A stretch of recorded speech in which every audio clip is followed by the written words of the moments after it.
بسم اللہ الرحمن الرحیم۔ میری دوستوں سے گزارش ہے کہ ویڈیو کو لائک کریں، شیئر کریں اور ساتھ میں چینل کو سبسکرائب کر دیں۔ بیل آئیکن کا بٹن بھی دبا دیں تاکہ نئے آنے والی ویڈیوز آپ تک پہنچتی رہیں۔ صلاح الدین ایوبی رحمۃ اللہ کے آخری سالوں پر گفتگو کرنے کا یہ ایک تقاضا ہے کہ صلیبی جنگوں کے 1097 میں شروع ہونے اور بڑھنے سے قبل عالم اسلام پر ایک نگاہ اگرچہ تارانہ ہی صحیح ڈالی جائے، اور آخری طور پر اس علاقے پر جو صلاح الدین ایوبی کے پروان چڑھنے کے لیے سازگار ثابت ہوا، اور وہ ہیں جزیرہ فراتیہ، شمالی عراق اور مصر کے علاقے۔ صلیبی جنگوں کے حوالے سے اس سابقہ دور کی سیاسی زندگی کو ایک نمایاں مقام حاصل ہے۔ پورے عالم اسلام میں بے چینی اور اضطراب کی کیفیت طاری تھی۔ صرف بغداد ہی کو لیجیے، خلافت عباسیہ دیگر گو اور ڈانو ڈول تھی۔ حالت یہیں تک پہنچ چکی تھی کہ سلجوقی بادشاہوں کے اشارے پر کام چلایا جا رہا تھا۔ اس لیے ہم کہہ سکتے ہیں کہ حکومت ویہ کی نسبت حکومت سلجوقیہ خلافت عباسیہ کو قدر کی نگاہ سے دیکھتی تھی، اس لیے کہ یہ لوگ اہل سنت اور اہل تشیع تھے۔ اس خلافت نے اس دوسرے کے تسلط سے بچتے ہوئے کٹھن مراحل میں سانس لیا، اور یقیناً حکومت سلجوقیہ کا اس علاقے میں اہل سنت عقائد کی ترویج اور استحکام میں اور رومی مارکوں کی روک تھام میں اہم کردار ہے۔ یہ وہی حکومت ہے جس نے 1071 میں ملاذ کرو کے فیصلہ کن مارکے میں برابر کا ماپ دیا تھا، یعنی رومیوں کا ڈٹ کر مقابلہ کیا تھا۔ لیکن ابھی 1097 کا برس شروع نہ ہوا تھا کہ یہ حکومت ٹوٹ پھوٹ کا شکار ہو گئی، اور باہم متصادم ایک دوسرے سے دست و گریبان اور ایک دوسرے کو زیر کرنے والی 5 سلجوقی حکومتیں بن بیٹھی، اور پھر بدتدریج ان صلیبی حملہ آوروں کا مقابلہ کرنے سے عاجز آتی گئی۔ جبکہ مصر خلافت عباسیہ کے زیر اثر تھا، جہاں پر ہنگامہ آرائی نے اپنے پنجے گارے ہوئے تھے، اور پھر یہ دن بدن چاروں طرف پھیلتی ہی چلی گئی۔ بالآخر نوبتی جارسد کے حلیفوں، وزیروں اور سرداروں میں ختم نہ ہونے والے جھگڑے طول پکڑ گئے۔ مذکورہ حالات سے بڑھ کر ملک شام تو فاطمیوں اور سلجوقیوں کی کھینچاتانی میں میدان جنگ بنا ہوا تھا۔ ان دونوں قوتوں کو اس بات کی پرواہ تک بھی نہ تھی کہ اپنے ملک اور رعایا کے لیے ضروری حقوق کا خیال رکھ سکیں، تو ان حالات میں چھوٹی اور حقیر سی طوائف الملوکی پر مبنی گروہی حکومتوں نے جنم لیا۔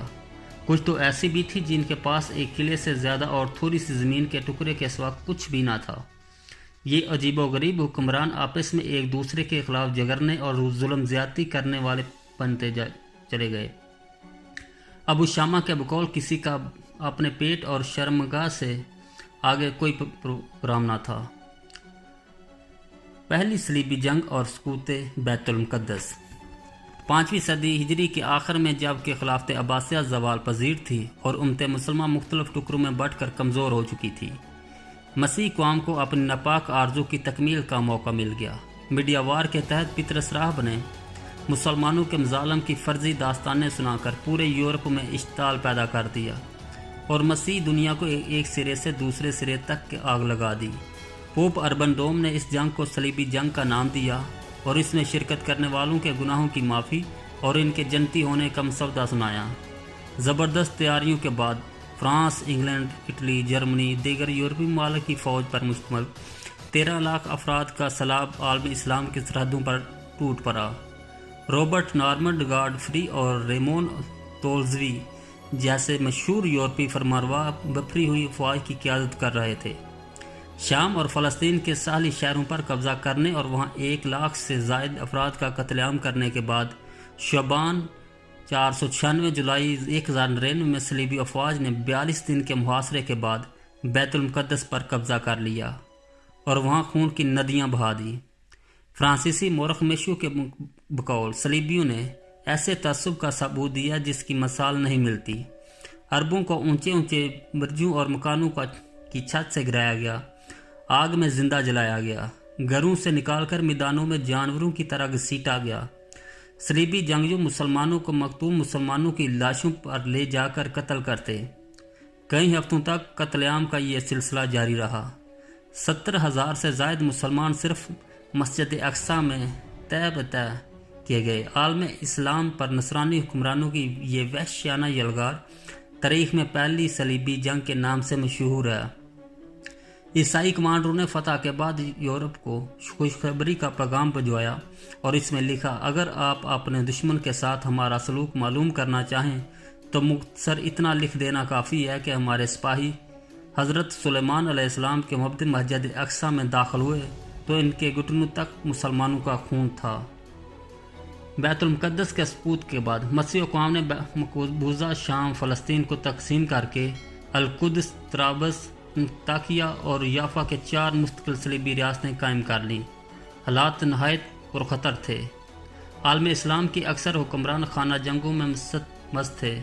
بعض صلیبیوں کے حلیف بن گئے، ان میں سے کوئی بھی نصرانیوں سے ٹکرانے کا حوصلہ نہ رکھتا تھا۔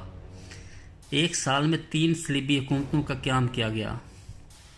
اس صورتحال میں صلیبیوں کا مسلمان ملکوں میں داخلہ آسان تر بنتا گیا، یہاں تک کہ صرف 1 سال اور چند ماہ کے مختصر عرصے میں اس حساس اسلامی خطے میں ان صلیبیوں کی مندرجہ ذیل 3 صلیبی حکومتیں معرض وجود میں آئی۔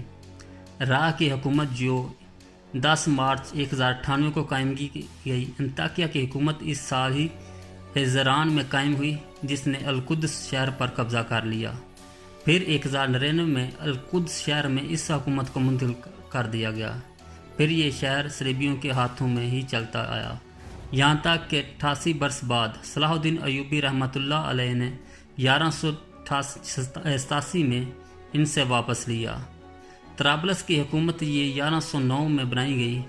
صلیبیوں کی اس تیز رفتاری سے حکومت بنا لینے میں ہمیں زیادہ حیرانی نہیں ہونی چاہیے، کیونکہ ہم گزشتہ پشیمان کن اور ذلت آمیز باب دیکھ چکے ہیں، اور اس سے بڑھ کر یہ حالت دیکھتے ہیں کہ ہمارے ان قلعوں کے والیوں اور شہروں کے امراء میں سے چند ایک تو ان حملہ آوروں سے باقاعدہ تعاون بھی کرتے تھے، اپنے مال اور اپنی اولاد کے سامنے حاضر خدمت کر دیا کرتے تھے۔ اس حالات میں وہ القدس شہر پر قبضہ کرنے والے تھے، جیسا کہ شیزر میں بنو منقد نے کیا، طرابلس میں بنو عمار نے یہ غدارانہ کام کیا، اور میں کچھ اور بھی ہیں جو ان کے نقش قدم پر چلے، جو اپنی حقیر، کمینی اور ذلیل حکومتوں کو بچانے کے عوض ان قومی خیانت اور ذلت پر راضی ہو بیٹھے۔